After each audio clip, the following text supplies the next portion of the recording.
Welcome to A&B Jukebox Repair, your one-stop source for rowe jukebox repair service and rowe jukebox repair parts. And we will also welcome you to our new jukebox repair video series, You Can Do It. Today's topic discussion is going to be on troubleshooting voltages on a rowe CD model jukebox. And we're going to do this by what I call isolation. And you're going to need a multimeter to do this task. The only tool you're going to need today is a multimeter. So at this time, I'm going to show you my multimeter. It's a digital fluke multimeter, and we're going to be checking low voltages. Okay, the highest voltage we're going to check is 28 volts DC. All right, so this is a multimeter. The squiggly line means AC, alternating current, and the solid line with the V underneath is DC current, DC voltage. Okay, so we're going to measure voltage. Okay, before we start, I'm going to come over here and I'm going to lay it down so you can see it. So we're going to go over, this is a jukebox central control computer. Also, this is what I call a bench test station. This is a complete jukebox that's been torn out and laid down on the bench. And there's the page unit in the back. Okay, here's your display. Here's your keypad, your amplifier, your power supply, your central control computer, and your mechanism control computer. So this is the main components, and your mechanisms over here. Okay, reset this. So now the power, we got to a little power strip over here to the left. There's a power strip, and we can use that for on and off. Before we unplug anything, you always make sure the power is off. You never want to unplug things with the power on. So what we're going to do is we're going to show you the basic diagnosing voltage on a rowe CD jukebox. We're going to start by explaining how your voltages work. Your voltages start the power supply over here. Okay, you see the plug over here, and then the voltages travel up to here, which is the service switch. Okay, then it comes in on the computer, and I'm going to grab a case for you so you can see what yours looks like. It comes in over here where it says P1. Okay, and then it usually has two plugs going out, P2 and P3. All the plugs look similar, except for one or two of them will have an extra wire. They all have red, okay, on pin 1. Then they're going to either have gray or an open spot. Then you have brown. Then you have your one common black wire. Then you have an open space. Then you have a black with a white stripe, which is a data common. So you have your power common and your data common. So you have two common wires there. Okay, so what you want to do is, I'm going to show you, we're going to only plug one wire in. The one with the gray wire usually goes to the mechanism, okay, or the title rack interface. If you have an earlier CD model, which is a CD 100, 100A, and 100B, you do not have a title rack interface, okay? So what you would have is one of these going to a bill acceptor.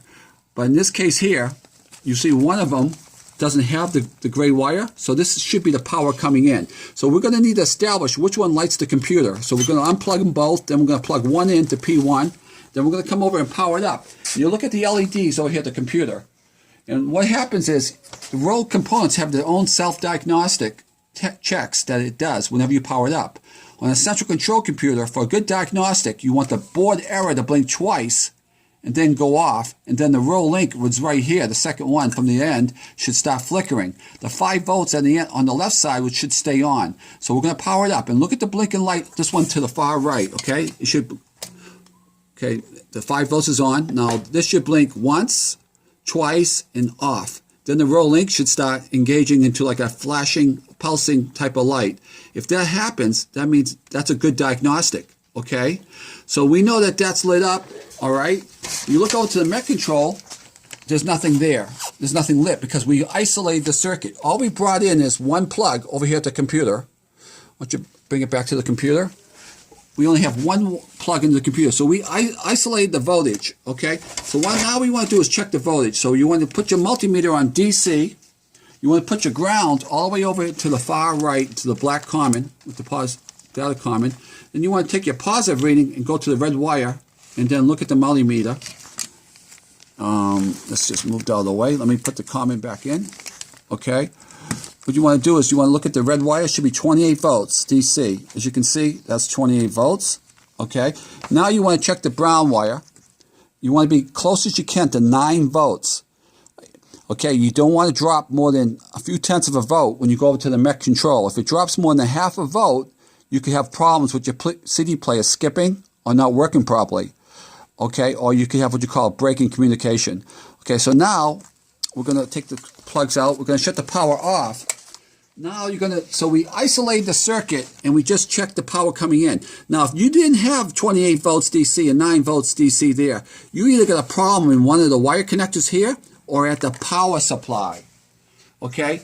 It only takes 1.5 volt to light an LED, so you cannot trust, because the 3 lights are lit, that you have the correct voltage coming into your computer. Okay? Remember, the computer, everything feeds out of the computer. So it starts at the power supply, goes to the service switch, and then it comes into the computer on P1. So in this case here, the lights are lit on the power supply, and you have the correct voltages into the computer. And you had a good diagnostic check, so that's telling you everything was good at the computer. So now we're going to plug in the second plug, the one with the gray wire on it, and the brown, black, white stripe, into P2, the second one up.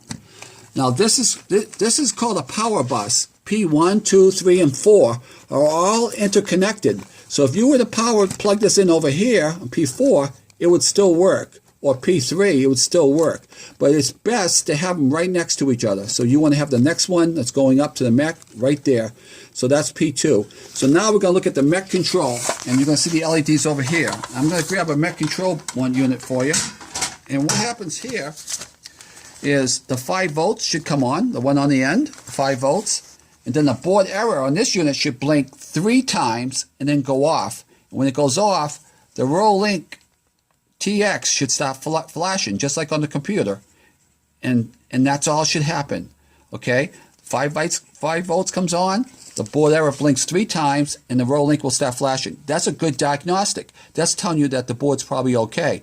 But we still want to check the voltage coming into the plug, because if the voltage is off, like I said, if you lose like a half a volt to the computer, to the player, the 9 volts drops more than half a volt, you could have problems with the CD player itself. We also want to check the row link. Okay, the row link is the orange and white wires. That's what flashes here, where it says row link. This is your serial data communication coming from your computer to your mechanism, to your mech control. So you'll want to check those voltages too. On those voltages, I have a voltage sheet that I have. It's a little outline that I give to my customers. If you would like to have one of these, all you have to do is call or email me, and I will send you a copy. But basically, on this particular plug, okay, this is over here. This is P8 and 9. Okay, so we're going to look at that right now. On the mech control, the voltage should be 3.4 volts DC on the orange wire, and the white wire should be 1.5. If you're off like a half a volt or more there, it's going to cause problems too. So this is where you can tell whether you have oxidized contacts or a voltage that's off. And in this case here, where the computer gave a good diagnostic, it's telling you it's working. But we're going to check the voltage there also. We're going to check it at the computer and over here, because that's a critical connection. So you want to be concerned about the power bus, which is P6. This is P6. This is your power bus, which is over here to the right. Okay, the right. This is where you check your voltages, and you also want to check your row link, which is P8 on this one here. Okay, if the voltages are good there and there, that means your wiring is good. If you have a problem after that, most likely it's one of the circuit boards. I forgot to tell you, when you start off isolating your voltage, you want to disconnect your bill acceptor. Your bill acceptor is tied into this circuit also. It's tied into the 28 volts and the grounds. On a MOS unit, it doesn't. It's not. Okay, the MOS unit is tied into the coin switch. But you still want to disconnect the bill acceptor just to take it out of the circuit, so you can find out if everything is good between your computer, your mechanism, and the wiring. If it is, then chances are, if you have issues after that, you might want to check your bill acceptor. Okay, so now we want to power it up, and we're going to look at the LEDs that I told you about over here. Okay, I'm going to put this back down. Okay, so this is 5 volts. This is your board error over here. So we're going to watch that now. I want you to watch it. 1, 2, 3. That's good. Okay, now you want to come over here to your row link and see that one there. You see it flashing? That's a good diagnostic. You'll come over to the far right. You see your 5 volts is on. Okay, hold on for a second. The 5 volts is on. You saw that. Okay. You go to the row link in the middle. It's flashing. And you go to the far end. The board error is out. That's a good diagnostic. Okay. So I told you before about the row link. We didn't check it over here. So we want to put your ground probe back into the ground plug over in P1 or 2, either one. Check your white wire. 1.4. You see the meter? 1.4. Now you want to check the orange wire. 3.5. It's not uncommon for these wires to get oxidized because of the heat being on for like these boards are 20 years old, 23 years old. Okay, so now we're gonna leave the probe. We're gonna bring it over to the mech control, and you see the black wires here. Got 2 black wires here. We're gonna stick it over in this black wire ground here. You're gonna go to the positive. I'm bringing the meter over so you can see it. Go to the positive. Okay, look at the positive. We're still at 28 volts. If you drop a half a volt on this particular voltage, you're okay. The 28 DC can drop as much as a volt and still be fine. But the gray and the brown, you don't want to lose more than a couple tenths. You see that says 8.89? That's only less than 1/10 of a volt. It's only 1/10 of a volt. We're going to check the brown wire. 8.86. Okay, that's fine. Okay, long as you don't go below 8.5, it dropped a little bit. Okay, it dropped in a couple tenths, and that's going from the computer to the mech control. Okay, now we're going to go to the row link over in the far right, far bottom. We're going to check the orange wire. 3.4, 3.5, that's good. And the white wire, 1.4. So now we got good communication. The voltages are proper. We know the voltages are good. You have no oxidized contacts. The voltage is good from the power supply. From the power supply to the computer to the mechanism control computer. Now we're going to come up here and make a selection. Now, the player, if the player doesn't work right now, if it skips or has issues, we know that it's probably the player itself. Or you have a dirty CD. We know it's not the voltage. We know it's not the components feeding up to it. And that the player itself might need to be serviced. So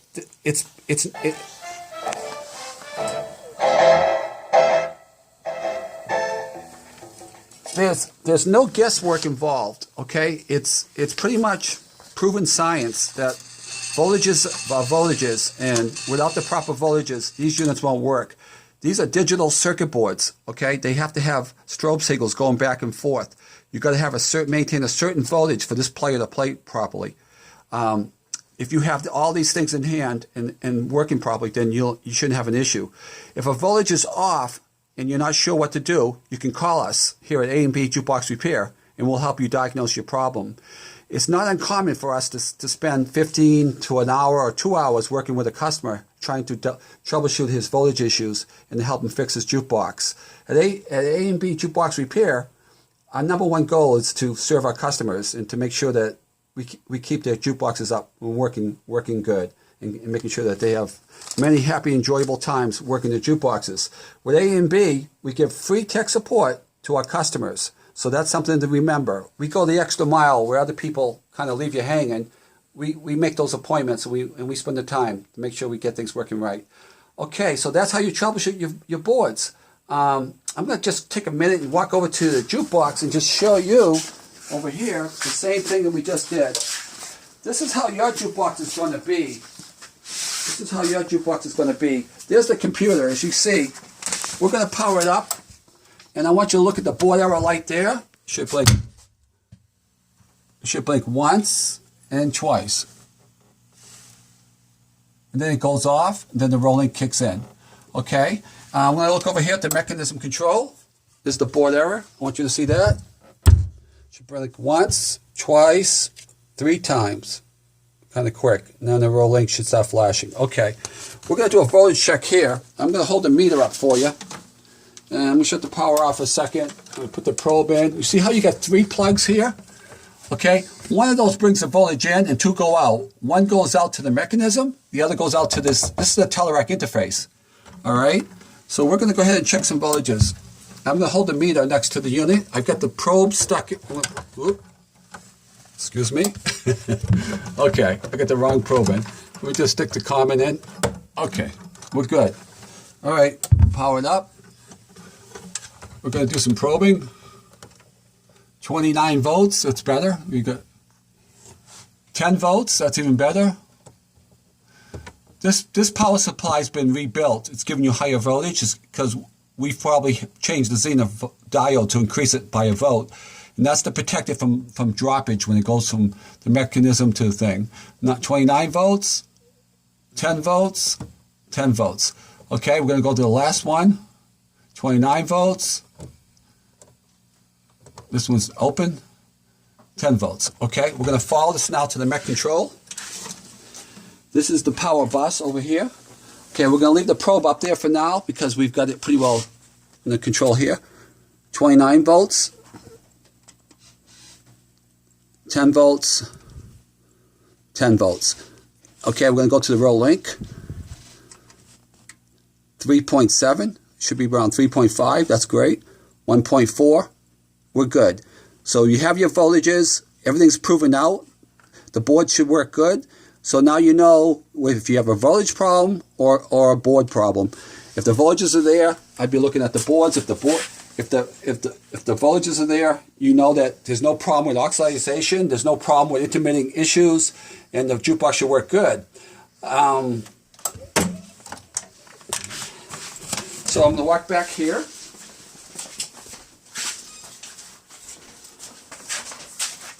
I hope you enjoyed our session today on troubleshooting voltages on the Rowe CD jukebox. It's been our pleasure. We're glad to have you with us, and we hope you join us for our next session on troubleshooting error codes. I want to thank you, and we'll hope to see you again. Goodbye.